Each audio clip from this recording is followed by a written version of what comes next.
Ce qui souligne la pertinence du modèle proposé par les acteurs de l'ESS, c'est effectivement les circonstances.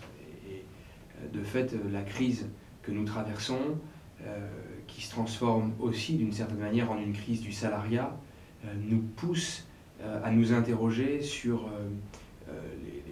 la façon dont les activités professionnelles sont exercées au XXIe siècle. J'y vois une réponse immédiate à la situation de gens qui, n'ayant pas d'emploi, font le pari de créer leur propre emploi par l'entrepreneuriat.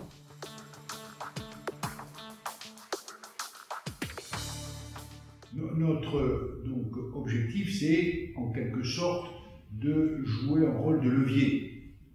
Nous n'apportons pas tous les financements, loin de là, mais nous permettons par les 10%, 15%, 20% à ce qu'un projet devienne une véritable politique et tout simplement une réalisation en train de se faire. Et donc c'est ça, soutenir, encourager, permettre aux organismes dont c'est la fonction de sensibiliser. Les collectivités locales sont des partenaires indispensables de cette politique, et spécialement les mairies.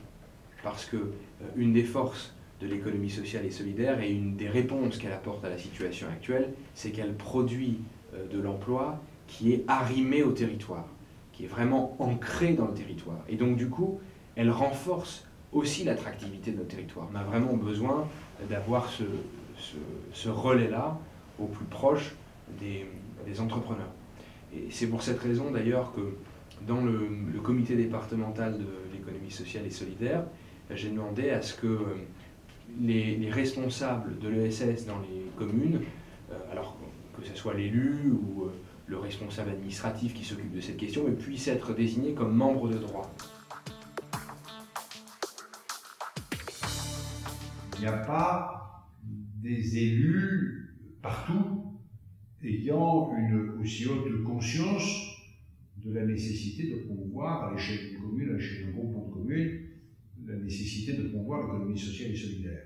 Et d'avoir engagé maintenant depuis 2 ans environ, un travail, d'abord de repérage, de connaissance, ensuite de sensibilisation. Aujourd'hui, nouvelle étape qui est en cours d'être franchie, je crois, la mise en place d'un portail qui va permettre, là aussi, de populariser l'économie sociale et solidaire auprès des porteurs de projets, auprès tout simplement même des habitants. J'ai trouvé que cette démarche, elle était à la fois bien construite, elle était progressive, elle permettait justement de solidifier petit à petit l'installation de l'économie sociale et solidaire dans le paysage économique de la commune, et je trouvais que ça c'était très bien. On voit bien que ce n'est pas une focale, on voit bien que de la part des élus de la commune de Sceaux, c'est pas tout simplement pour bien faire ou comment dirais-je, répondre à la mode. C'est, je pense, avoir un vrai projet que l'on construit pas à pas, progressivement, et je ne peux que les en remercier et les en féliciter.